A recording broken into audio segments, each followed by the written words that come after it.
Good morning, everyone, and welcome to the Sound Check. Hopefully I'm coming through 5 by 5. We have several stories today, and of course, the Friday pre-flight coming up in just about 3 hours and change.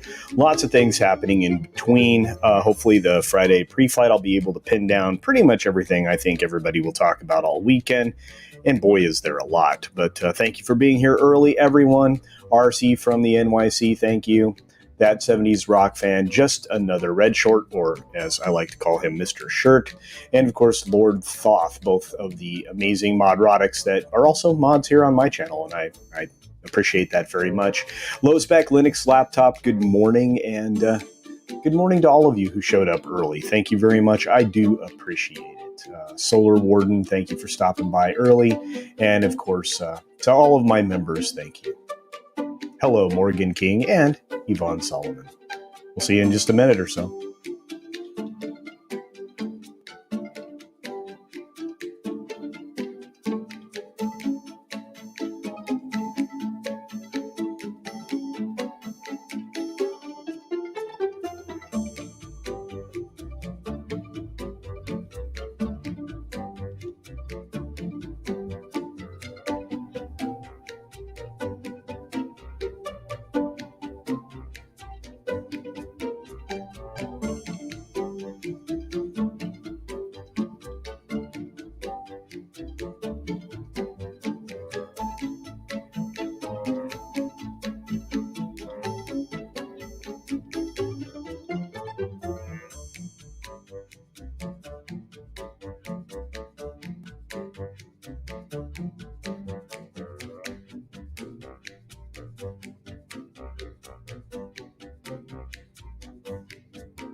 Right now with what's going on with the StreamYard right now, so hopefully we're coming through just fine. Can you hear me now? It says I'm muted. Other people saying I'm muted. Am I muted?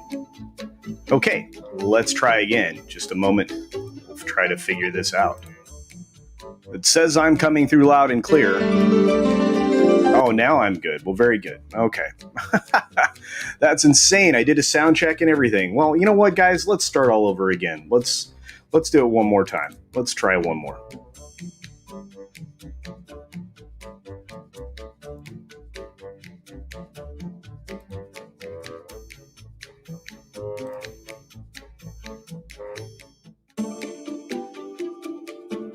Good morning, good afternoon, good evening, or good night, wherever you are, whenever you are watching. Thank you for checking out the 6-Minute Daily version 2. At least for Friday today. And happy Friday, everybody, and happy Friday Night Tights, Friday Night Frolics, and all of the other great things that you can do, like Friday Night Hangs and video games, and many, many more live streams, including my friend over at Foulball Productions. You can check out Matt and the guys talking about everything after the show. Lord Thoth usually makes an appearance amongst others. Sometimes I drop in. I don't know if I'm playing Mario Kart. I don't really know what I'm doing tonight, but I probably will be everywhere after we get done with Friday Night Tights and a little bit of Friday Night Frolics. But thank you guys. I really appreciate it for all of your support for everybody in this community. Of course, we have a lot of really interesting things to talk about today, so let's step right into them, shall we? Cinemark's Q1 sales fall 80%, no surprise, over last year. Well, again, we are tailing out of what was the normal part of last year for the industry and into something else entirely. So they're down to 114 million, but the CEO says they're going to be hiring folks, and the road to recovery is ready to go. So it's going to be It's going to be interesting. I feel like they're not the only ones that are trying to indicate that cinemas are going to have a positive recovery. In fact, AMC Entertainment CEO said yesterday that Adam Aaron quotes the wartime Churchill saying at the end of Q4, of course, end of the beginning of exhibitions, COVID nightmare, chain hiring up to 10,000 in the next few weeks. Well, good for them.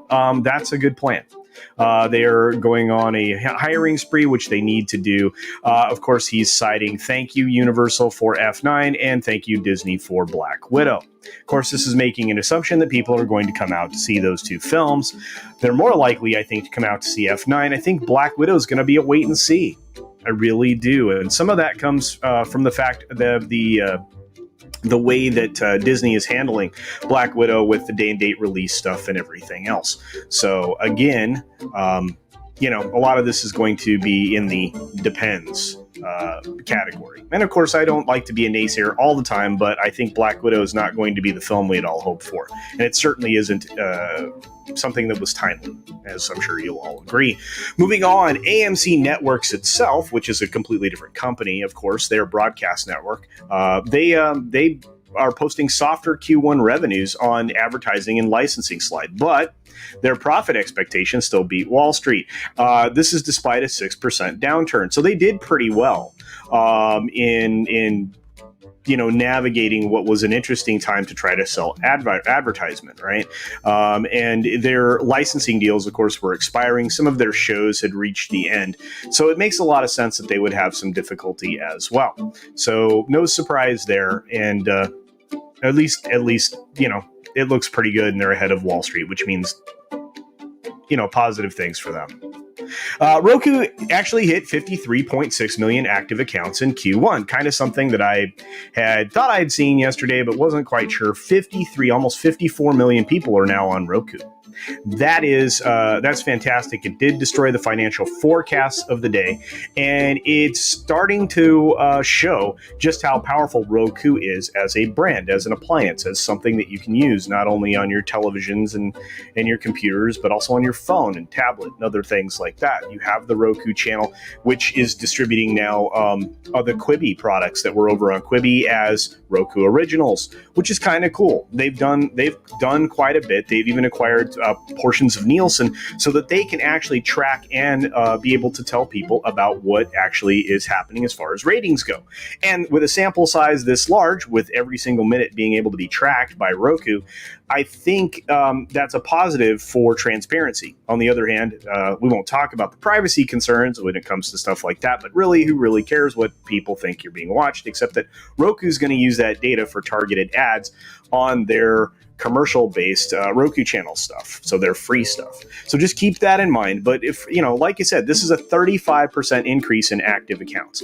That's pretty impressive. They had revenue growth of over 70% from the same quarter of the previous year, and it's much, much higher than the Wall Street estimate, which was 490. They beat it by 574.2 million in total. So they did a very good job. Congratulations, Roku. They're also going to be featured in Monday's video because my video is going to be talking about metrics and television and streaming products, et cetera, because that's the only way we can track it. And we're working into the home stretch now, guys. So 20th Century acquires the weirdest Romeo and Juliet reboot we've ever seen with this Rosaline thing, which is essentially telling it from the jilted lover of Romeo, side of things. I guess this is an all about girl thing. It'll be very weird. And Muppets Haunted Mansion is set for Disney Plus, so you're going to get a Muppets Halloween Haunted Mansion special. I don't know if anybody asked for that. And then finally, before we close out, Lily Singh is no more. She's ending her late night show. Like, that's a surprise to anyone. No, it wasn't. Anyway, thank you so much for being here, guys. I hope your Friday is incredible. Thank you to everybody out there in the chat. You guys are amazing for your support getting me over the 2K hump, and that celebration will be announced soon. Be sure to take care of yourself, take care of others, wash your hands, of course, because it's good hygiene. And until next time, bye. Thanks for visiting today. Be sure you're subscribed and hit that for alerts. Yay! Of course, like and share all of the videos that you can, as it helps with the algorithm. Have a great day. And by the way, everybody, remember today in 3 hours, the Friday pre-flight. We'll see you there.